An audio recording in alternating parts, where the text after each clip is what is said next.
संघर्ष किया।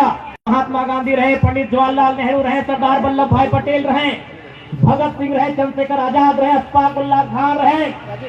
जब उन्होंने बलिदान देकर संघर्ष करके इस भारत को अलग किया, इस भारत को आजाद कराया, तो हमारे सामने एक बहुत बड़ा सवाल था कि भारत आजाद तो हो गया है, लेकिन इतनी बड़ी आबादी, अनुमानित उस समय भारत की आबादी 30 करोड़ से ज्यादा थी। जब भारत देश ने आजादी पाई थी, 30 करोड़ से ज्यादा हमारी आबादी थी।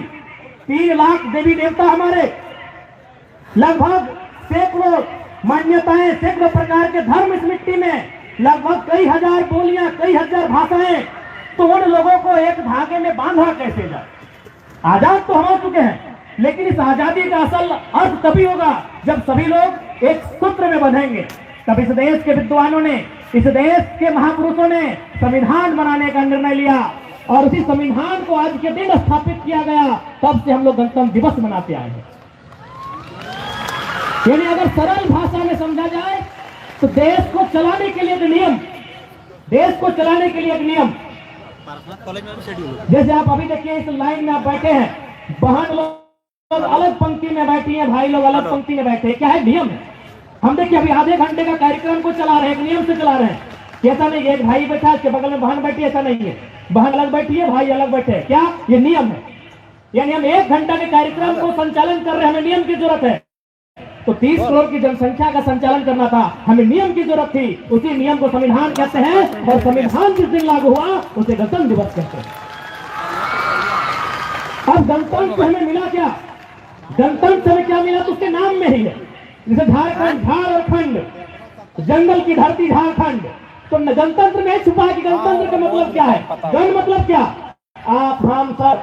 गण मतलब लोग और तंत्र यानी ताकत। इससे पहले ताकत कहां होती थी? राजाओं की तलवार में। जो राजा के खिलाफ गया, मंत्री इसकी जबान काट लिया, इसका गला काट लिया जाए। ताकत कहां होती थी? तलवार में। अंग्रेजों के काल में ताकत कहां थी? अंग्रेजों की तोप में।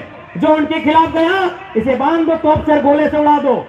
लेकिन जब भारत स्वतंत्र हुआ और गणतंत्र की स्थापना हुई तो ताकत कहां मिले? हमारी मुट्ठी में।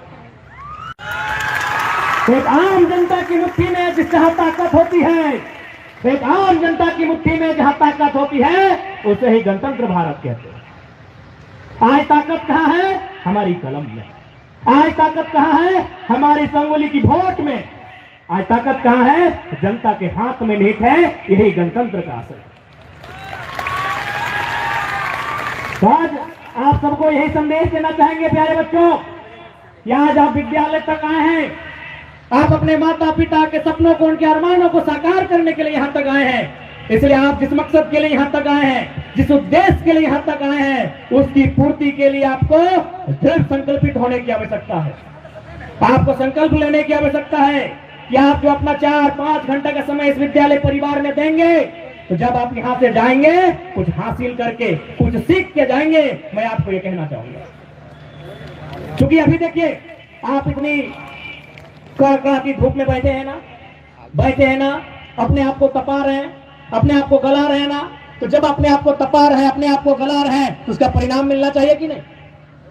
प्यारे बच्चों, हम एक बात, जब हम एमए के छात्र थे, हमारे प्रोफेसर कहते थे कि तुम जिस काम को करो, जिस काम में तुम 4 घंटा 5 घंटा का समय लगाओ, वहां रिजल्ट आना चाहिए। यदि इसी भीड़ में किसी बहन को लगता है कि नहीं हमें पढ़ाई के अलावा हमें दौड़ना चाहिए, तो हम कहेंगे 4 घंटा दौड़ो, लेकिन पीटी उषा बन के निकलो।